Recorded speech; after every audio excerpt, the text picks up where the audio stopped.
Harry Jones, County Manager. I want to thank all of you for being here and thank all of you who are watching at your workstations this webinar. It's just another tool that we're using to communicate to you, our employees, about the circumstances that we are currently confronted with respect to our budget.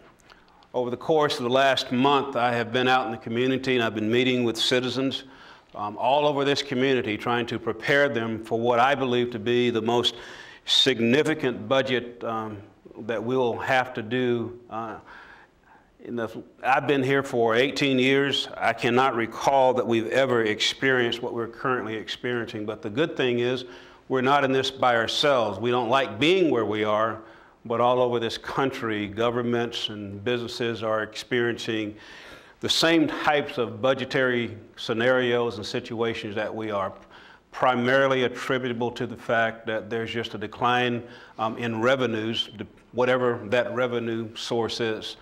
What you've heard me say is that our revenue has declined. We have a very steady revenue in terms of our property tax. Our property tax revenue is our most dependable revenue, but our decline in sales tax revenue is very significant, and it's being driven by the economy here, the high unemployment rate that we're experiencing in this community. And as a result of it, ladies and gentlemen, quite candidly, we're finding ourselves in a situation that we're going to have to respond, and we're going to have to respond in a way that we have never responded before. I'm kind of a corny guy. You've heard me use the term about putting Humpty Dumpty back together again when Humpty Dumpty fell off the wall.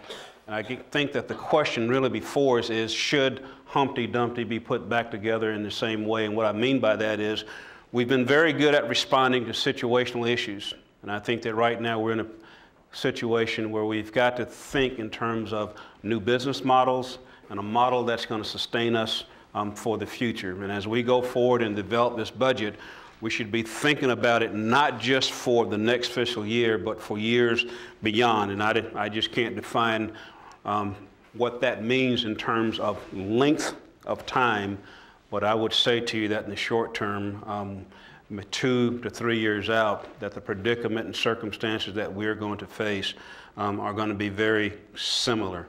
This is a very sobering time. It's a very sobering reality, but our current reality is going to require us to think very differently, very, very differently. Had a conversation with one staff member this morning, and something that he'd said to me kind of stayed with me. And he said, you know, Harry, it's easy for us to manage in the good times.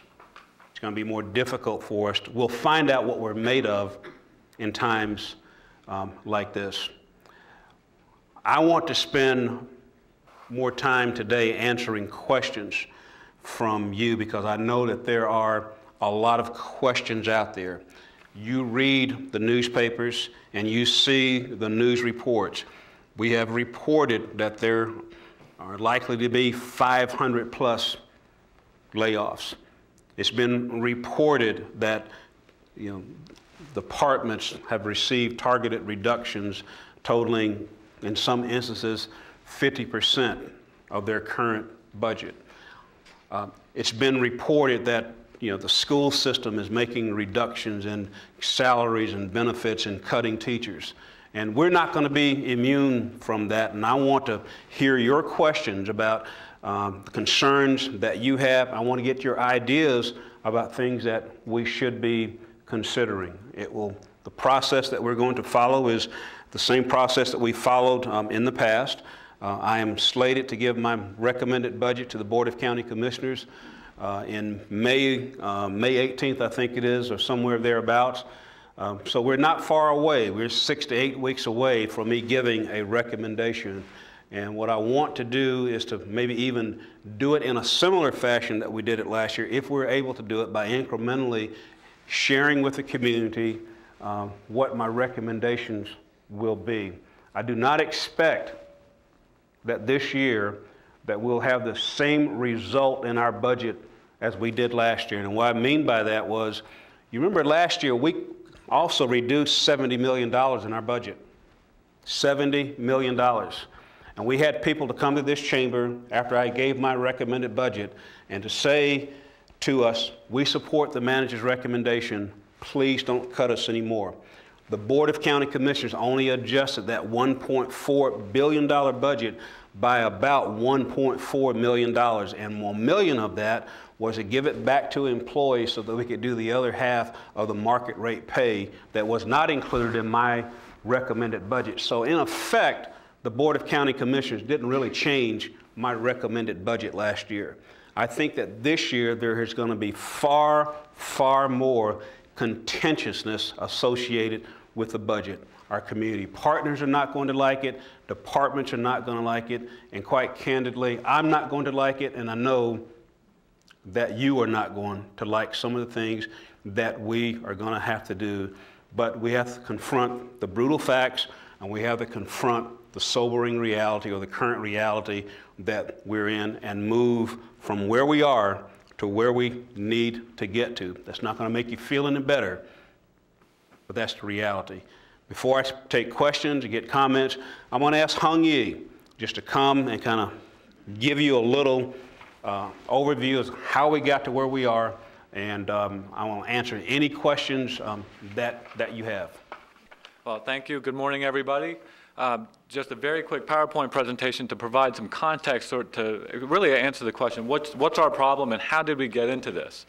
And so if you want to go back, about 5 years, 7 years to 2003, and I'm using the construction permit data from Louisa, the economy was growing, and we can tell that by, the number of building permits that people were wanting to build new construction in Mecklenburg County. And the high in 2006 was about $4.25 billion worth of new construction. This was helped by the fact that we had a very low unemployment rate, less than 5%. And that made Mecklenburg County a very popular place to be in terms of finding a job. So our population grew from 700,000 to 900,000 during that period of time. And at the same time, CMS enrollment went from 100,000 to 130,000 kids. And so how did the county respond? We responded in two ways. First, we responded by building infrastructure. We built stuff. We built a new courthouse, we built new schools, we built new parks, all sorts of facilities so that the people could have places to go to do things. And at the same time, we also expanded services. And you can see the county-funded budget on the right from 2000 to 2007 grew from about $470 million to almost $800 million from 2000 to 2007. And this does not include debt services, only looked at the money we spent on county-funded services as well as education services that the county funded. And again, this was all made possible by, like Harry said, by growing revenues. And you can see from 2000 to 2007, revenues went from about $550 million to over $900 million. That fueled our building, that fueled our service expansion. But as you know, the economy slid into a recession. Again, I'm using the same construction permit data from Louisa, and you can see just how it dropped starting in 2007, 2008, and 2009. You can, and especially in 2009, you can see the significant drop. And if we show 2010, you would see it drop even further than what it's showing there right now. And unemployment grew. It went from less than 5% to where it currently stands right now, above 12%. And the county was impacted in two ways. First, we were impacted because our revenues have gone down. And the example I'm giving you here is sales tax. Harry mentioned it. We were in 2008 collecting over $200 million. In 2010, we're looking at about $150 million. And in 2011, sort of what we're projecting and targeting as part of the budget, we're looking at even less than that. And at the same time, service demand increased. A lot of you are in those departments like health, social services, community support services, mental health, where you're seeing demand just go up. You have more customers you're dealing with every day, and you can see it. The example that I use here is unduplicated recipients of social services. It's a DSS data, but you're seeing it go in January 2008, sort of the same period of time that the recession really hit the county, to January 2010. You can see those unduplicated recipients climb by over 40,000 new individuals that we are having to provide services for.